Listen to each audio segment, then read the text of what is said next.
Hey, Shalom, I don't want to start off source by giving no praise to Yahweh, Hashem Yahushua, Bashem Kodash, double honors the apostles of GMS and honestly brothers in the work of the Most High. Did I say that right? I'm going to start off as always by giving no praise to Yahweh, Hashem Yahushua, Bashem Kodash, double honors the apostles of GMS and honestly brothers in the work of the Most High in truth and sincerity. Quick one, we'll just call it. Friend just sent me this. I just want to do a quick video on it while while it was still on before it got taken off, right? Once again, this is Kanye getting up to Kanye, which fuck Kanye, but at the end of the day, when you what's that saying? Icon of all saints of the British Isles and Ireland, right? But you can see the imagery that that is being shown here, right? As you can see what it said. Let's see what it says on the other side. Okay, that must be like, I don't know what language, but yeah, you can see the darker hue and everything. Honestly, I don't really know what man's on, because then you post that, but then we'll post something like that, you know, and all of that sort of stuff. I said it was just some icons in here that were of interest, whatever what have you. Over there you can see, was that the coat of arms up there?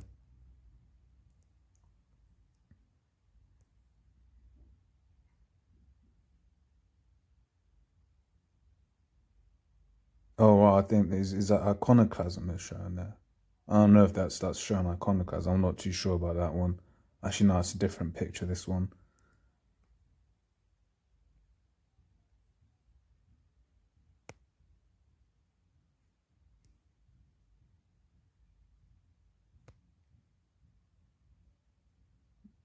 Yeah, you see, so that must be the 12.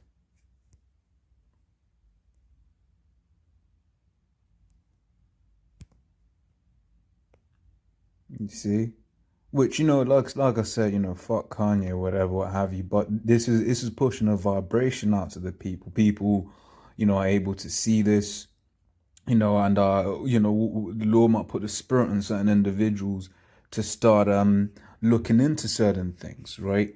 Let me pull up a preset real quick.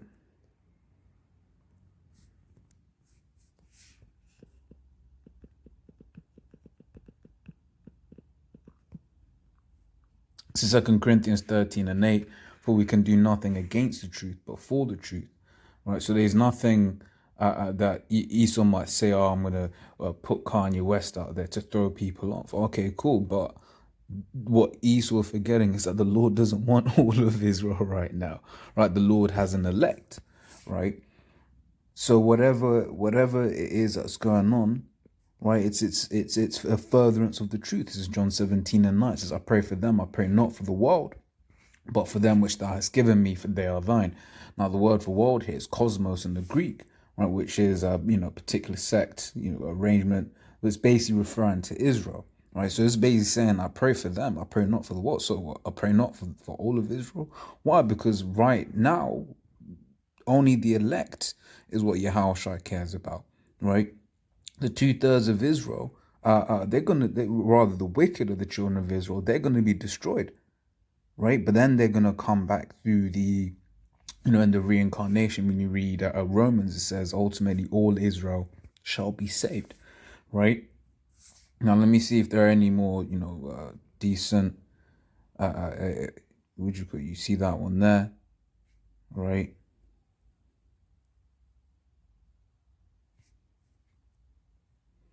Just while they're here, so, brothers can what do you call it? Screenshot any. Like I said, I don't know who these individuals are supposed to be. Some of them, but these are what do you call it? Some good pictures here, right?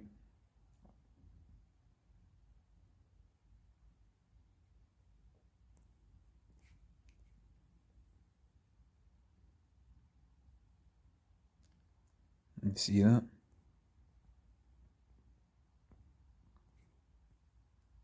Look, man, either way, the truth is coming out. Right, that's the main thing. The truth is coming out. Right, he posted a lot. Yeah, that's why I just did it, because yeah, you know these devils, man. You know, Esau's gonna give him a ring and be like, "Yo, what are you doing?" Right, and then they all get taken down. So, just do a quick vid on it. You know, capture some of these images while they're still there. Right. So I think that's the end. Right, but you know, let's just get some color scriptures of Genesis 50:11. And when the inhabitants of the land and the Canaanites saw the mourning in the floor of Atad, they said, "This is a grievous mourning to the Egyptians." Wherefore the name of it was called Abel Mizraim, which is beyond Jordan. All right. It says, and his sons did unto him as according as he commanded of them. For his sons carried him into the land of Canaan and buried him in the cave of the field of Machpelah. Oh, wait, well, I missed that. Missed the point there. Right, yeah. So, I get, yeah. So it's basically Israelites having a mourning, right? But then it was basically seen that, you know, when it was looked, it was like, hey, you know, the Egyptians are mourning. What's that going to show you, right? That the Egyptians and the Israelites were of a similar a skin color, right? Now, what do you call it? Did you have so-called white Egyptians? Yeah, but that's coming down more towards the time of the Ptolemaic dynasty, right? Because Ptolemy was a Greek. This is Job 30:30. My skin is black upon me, and my bones are burnt with heat. So this Job's saying my skin is black. It's the Songs of Solomon 1:5, written by Song. In fact, let's read that in the first verse. This is Songs of Solomon 1:1, the Song of Songs, which is Solomon's. Right, verse 5, I am black but comely. Now, when you read this in the Hebrew, it's not a but, right? It's the word wa, rather, you know, it's a wa, which means and. So it says, I am black and comely. So I am black and beautiful, O ye daughters of Jerusalem, as the tents of Kedar, as the curtains of Solomon. Look not upon me, because I am black, because the sun hath looked upon me. Right. So basically, you know, he got darker, man. Right? Not like these Edomites, when they're in the sun, they just get burnt. Right? And my mother's children were angry with me. They made they made me the keeper of the vineyards, but my own vineyard have I not kept. Right? Continues to Jeremiah 14:2, Judah mourneth, and the gates thereof languish. They are black unto the ground, and the cry of Jerusalem is gone up. Right? So Judah mourns. Right? So it says gates representing the leadership, right? And black, Kodar, right? Dark skinned, right? That's what that's going into there. Right, Lamentations 4:8 says, their visage is blacker than a coal. They are not known in the streets. Their skin cleaveth to their bones. It is withered. It is become like a stick. And how can I not forget? Right, how can I not have it here? This is, you know, how the Lord actually actually looked, right? Just add it now.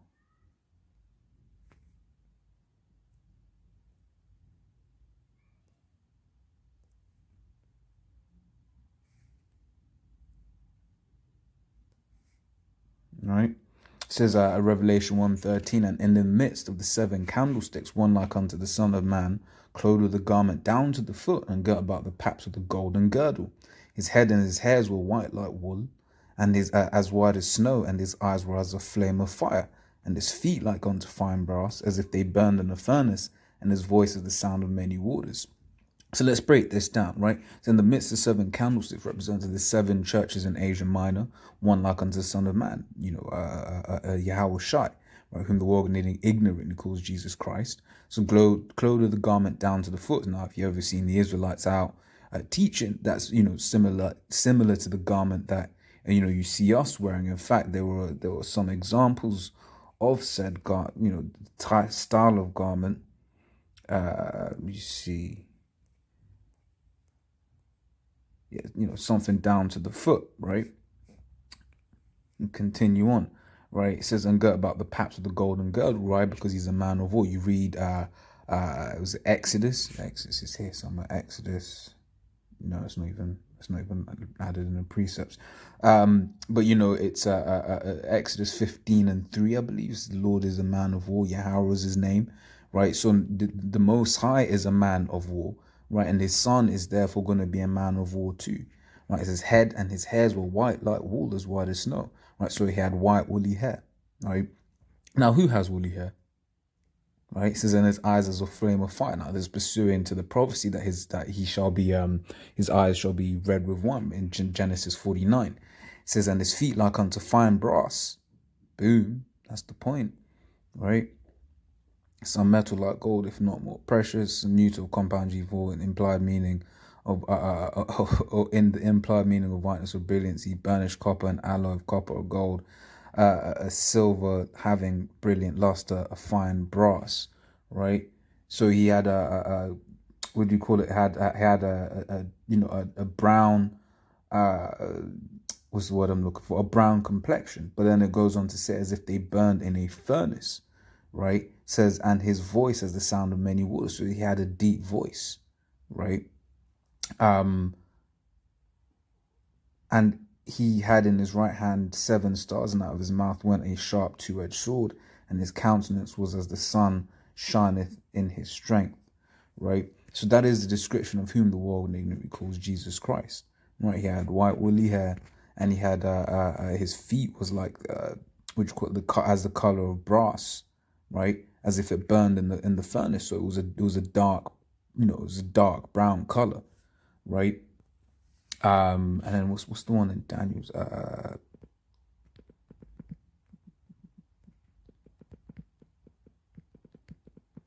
know it's around 7.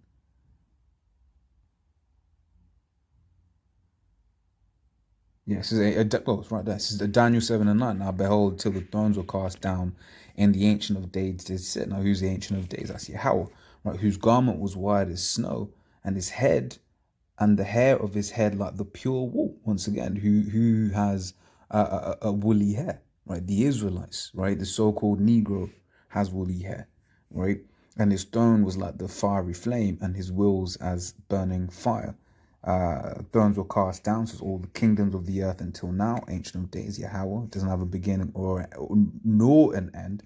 Yahweh, on the other hand, is the beginning and the end, right? Revelation 1:8, which shows you that there are two different entities, right? It says his wheels as burning fires referring to the chariots, right? So yeah, like I said, just a quick one on those on some of those icons.